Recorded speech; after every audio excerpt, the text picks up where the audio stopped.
Hi class. In this video here, we're going to talk about section 4.2, and it's about the view of an art gallery. And so it's a fun section, and what we're going to talk about is using computational geometry to find places to place security cameras in museums.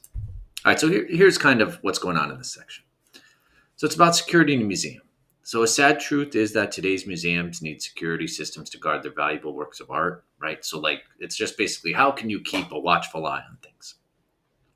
All right, so suppose our goal is to strategically place video cameras such that every point of the gallery will be viewed by at least one of the cameras. You can have overlap, but at least one.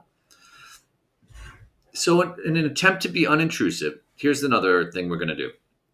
Suppose we wish to mount the cameras only in the corners of the gallery. Okay, so not like, so if you look here, like suppose this was a fictitious floor plan for a gallery, we wouldn't put a camera here, we just put it at the corners. So each camera is equipped with a wide-angle lens that enables the camera to view inside the V formed by the two adjacent walls to the camera. So like if you look here, suppose this is the floor plan of the gallery. Now we place a camera here. This is the sight lines of the camera, okay? It's basically from one end of the wall to the other. And then if we place a camera here, it goes from this wall to this wall. But you can see like the sight lines, like it gets cut off. Like these lighter shaded blue areas are where the camera doesn't see. So obviously like one camera doesn't work. So it just comes down to this, like, how can we do this? How can we place the cameras? How many do we need? Right? So how many cameras are needed to ensure that every point in the gallery is seen by some camera? All right. So of course the answer depends on how complicated the floor plan is, right? Like this seems pretty complicated, might need more cameras than this one, obviously. All right. However, no matter how many walls and bends it has, if we place one camera at every corner, then we would be able to keep a watchful eye on every point in the gallery. But cameras are expensive, right? And perhaps a camera in every corner is not necessary. So for example, in the gallery illustrated, so we're going to look at this one first, right here. Okay, so you can see it kind of looks like maybe a crown, I guess we could say it looks like.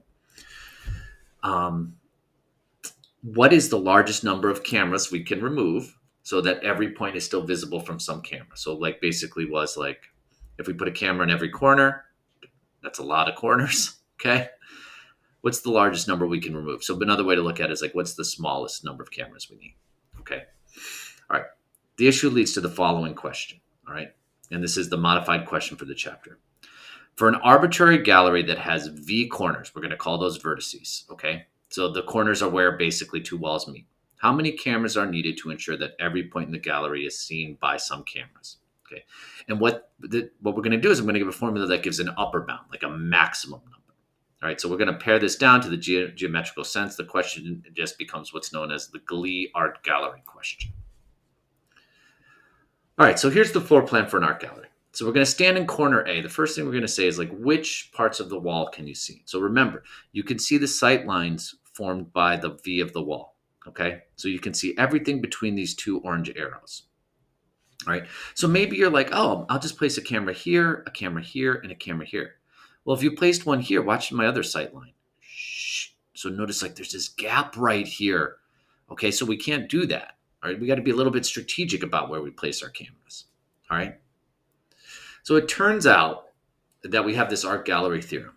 All right, so suppose we have this polygon type curve, okay, something like this, all right, in a plane with V vertices, okay, and so the vertices are basically the number of places where the walls meet, the turning points. All right, so if you look here, I'll start with A, 1, 2, 3, 4, 5, 6, 7, 8, 9. There's 9 vertices. Another way is also there's 1, 2, 3, 4, 5, 6, 7, 8, 9 walls. Okay. Then there are V divided by 3 vertices from which it is possible to view every point on the interior of this curve. So if V divided by 3 is not an integer, like let's just say V is 10, then the number of vertices we need is the biggest integer less than V divided by 3. So if V divided by 3 and V was 10, right, that would be greater than 3. You'd only need 3 cameras. All right, so note in geometry, the vertices of a polygon are the points where two sides meet, right, essentially the corners of the shape, and just the singular version of vertices is vertex, okay? And just note the number of vertices in a polygon is equal to the number of sides, right? So like a triangle has 3 vertices because that's 3 sides.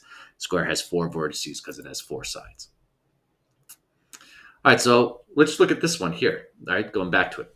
How many cameras and where to place them? Okay, so you need V divided by 3, 9 divided by 3. You would need 3 cameras. But then you have to think about where you place them, okay?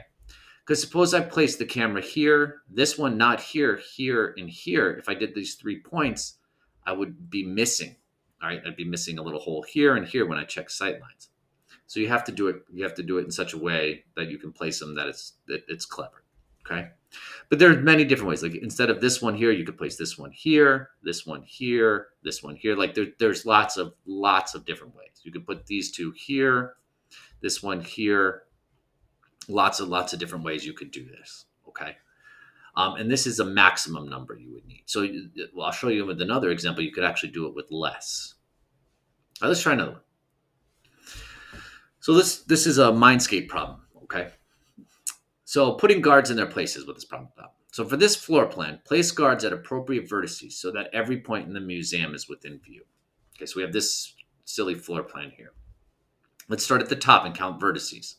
So 1, 2, 3, 4, 5, 6, 7, 8, 9, 10, 11, 12. Okay, so using this idea, you would take 12 divided by 3. I would need a maximum 4 cameras. But you could do it a little bit better, actually. If you're clever with how you place these things, you could see you could only do it with 2 guards. Okay.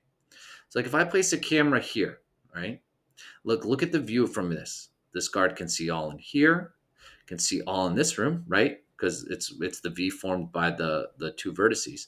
And this guard could see everything in here, but look, sight line, it just cannot see down in here. So you need another camera that catches that. So this camera, what's great about it is you could place it here, you could place it here, you could place it here, or you could place it here. So you just got to think, cleverly how you could place them. So this gives a maximum number. If you look at this one, here's another Mindscape problem. This is called guarding the Guggenheim. So this art gallery theorem does not tell us how many guards are needed to guard museums that have curved walls. Okay, like if you look at this floor plan here.